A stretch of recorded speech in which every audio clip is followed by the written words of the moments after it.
Caesar on the cross. Been a long time since I've seen the kind of work you've laid down today. A damn long time.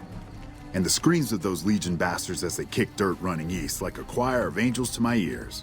Speaking of, that crazy light show over the fort? What the fuck was that? Some kind of thumb of God you'd called down? Amazing. Fucking amazing. Could use 100 of you. Just scatter you over the east like jacks. Give those plum fucks the what for.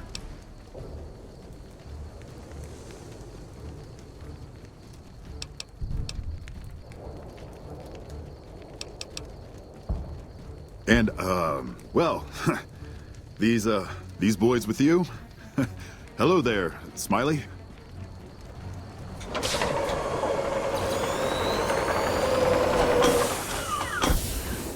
Guess it ain't no secret how you, I say, can you ask them to put their weapons down? Was just reaching in my coat to give you a cigar. I would sooner spit on the grave of my dead mother than let some courier walk the wasteland fuck talk to me like that. Who the hell do you think you are? Looking to cash your chips to the sound of NCR bullets, huh? I can oblige. Look, I know you're riding high right now, but let me tell you, you ain't pissing on me right now. You're pissing on the bear. You've been far enough west, I'm guessing, to know how far that claw stretches. Fuck with the bear and...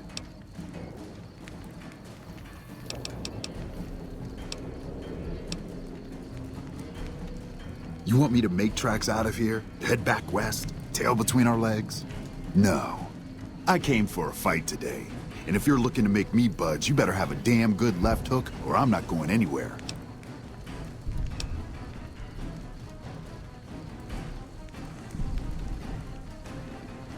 Yeah. But I wasn't expecting a fight when I came up here.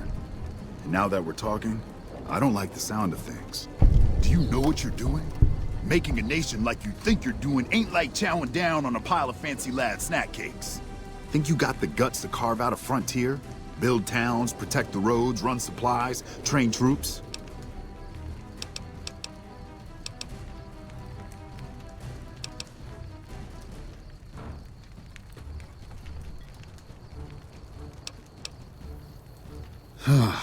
Hell. Can't believe we got suckered by some road jockey. Should have watched the flank while Caesar's best was making all that noise. I know what those robots of yours can do on a bad day, and I'm not eager to toss lies at them just to make a point. But if you're taking this place, you better hope you can hold it. I'll give my superiors my opinion, but I don't think they're going to listen. So if NCR comes at you, and it will, pray you're ready. I promise you, our situation's reversed, I'd see you hang.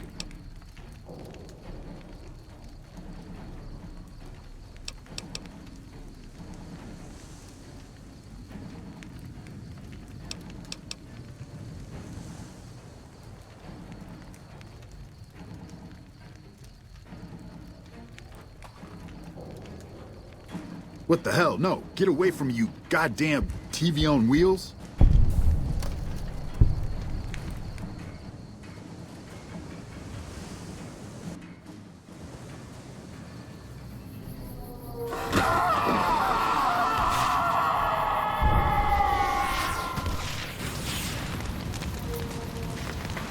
You did a super job wrapping things up, and I'm not just saying that because I have to.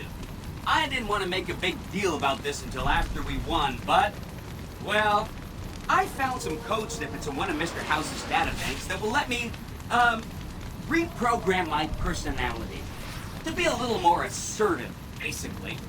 So that's what I'm going to be doing, and it's going to take me a while, so it'll seem like I'm offline. But don't worry, everything will be okay. I've updated the Securitron's targeting parameters, so they know what to do. Vegas will be protected. So that's where I'll be, off making a few changes. And I guess I'll see you around. We accomplished a lot together. It was fun. Take care. And so the courier who had cheated death in the cemetery outside Goodsprings cheated death once again, and the Mojave Wasteland was forever changed. The courier, with the aid of Yes Man, drove both the Legion and the NCR from Hoover Dam, securing New Vegas's independence from both factions. With Mr. House out of the picture, part of the Securitron army was diverted to the Strip to keep order. Any chaos on the streets was ended. Quickly. Chaos became uncertainty, then acceptance with minimal loss of life. New Vegas assumed its position as an independent power in the Mojave. Supporting the ideals of independence, the Courier was recognized as the man responsible for a truly free New Vegas. He ensured Mr. House's tyranny was broken, and neither Caesar's Legion nor NCR would ever gain control over New Vegas. Though some super mutants in Nightkin continued to journey to the legendary Utopia, they found little trace of its existence. Some eventually found their way to Jacobstown, but many wandered off into the wastes, confused and disheartened. Still grappling with self-doubt over his usefulness in the face of old age, Raul was never able to find peace with himself. Eventually, he left the Mojave and assumed a new name, as he had done so many times before. With little law left in the wasteland, the Brooms continued to defend themselves against the prospectors and scavengers invading their territory. Their leaders destroyed by the Courier, the fiends scattered throughout the wasteland. Without the organization of Motor Runner, Cook, Violet, and Driver Nephi, they were easy prey. After the Courier ensured New Vegas remained free, the followers found that independent Vegas was even more unstable and violent than before. Old Mormon Fort became excessively burdened by the influx of patients, struggling to provide even the most basic of services. Arcade was tending to the locals of Freeside when he learned that Caesar's Legion had been defeated, and NCR was being pushed out of New Vegas.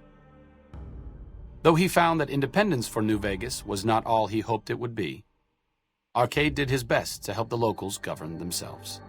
With New Vegas's independence formally declared, Goodsprings thrived. More travelers stopped by Goodsprings on their way to and from the Strip, and the locals grew prosperous from the traffic. It took more time than anticipated for a cure for the Nightkin schizophrenia to be found, but in the end, it was beneficial to Jacobstown. The presence of the Nightkin leader, Keen, persuaded Nightkin from across the wasteland to make the journey to the town.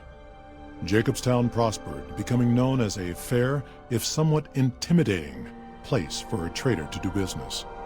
Lily continued to take her medicine at half doses, and although she remembered her grandchildren, her mind remained muddled and confused. Eventually, she parted ways with the Courier and traveled west, seeking the remnants of her past. The Kings retained their control of Freeside, and while they continued to favor the needs of locals, they tolerated the citizens of the defeated NCR. Though Novak was a low-priority target for the Legion, many of Novak's citizens died in its defense. In the weeks that followed, several Bright followers returned to Novak to help restore its defenses, allowing it to remain independent of NCR. The NCR, battered by the loss of the dam, were unable to devote any troops to retaking the correctional facility from the Powder Gangers. As a result, Powder Ganger raids on caravans became an unfortunate fact of life in the Mojave for years to come. Armed with a wide array of improvised explosives and stolen weapons, the Vault 19 Powder Gang tormented the Mojave wasteland for years. Citizens of the NCR were favorite targets, and they always suffered the worst fates. Despite NCR's pledge to support Prim, they abandoned the town after their loss to the Courier. Independent again, Prim operates much as it had before the Powder Gangs arrived, full of ups and downs.